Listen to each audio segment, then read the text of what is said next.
আসসালামু আলাইকুম জনগণ, আমার নতুন ব্লগে আপনাদের স্বাগত। কিছুদিন আগে আমরা গিয়েছিলাম ঈদ বস্ত্র মেলায়। ঈদ উপলক্ষে বিভিন্ন জায়গায় এ ধরনের বস্ত্র মেলা আয়োজন করা হয়। মেলায় গিয়ে কিছুক্ষণ ঘুরলাম, তারপরে আমরা রাইড চড়তে উঠে পড়লাম। প্রথমেই ছিল এই নৌকা রাইডটা, পার পারসন 40 টাকা করে।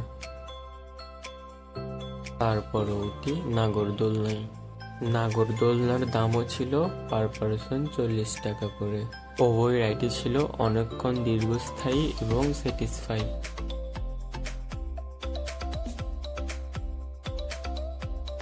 মেলায় ছিল কসমেটিক, বাড়ির প্রয়োজনীয় জিনিসপত্র, কাপড় চোপড়, খেলনা, জুতো, আরো অনেক কিছুই।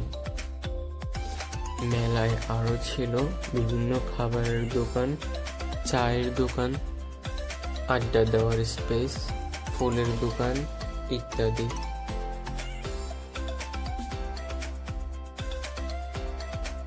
ওভারঅল মেলাটি ছিল অনেক অসাধারণ এবং আনন্দপূর্ণ। আমি তো অনেক এনজয় করেছি এই মেলায়। আপনাদের কেমন লেগেছে কমেন্টে জানান।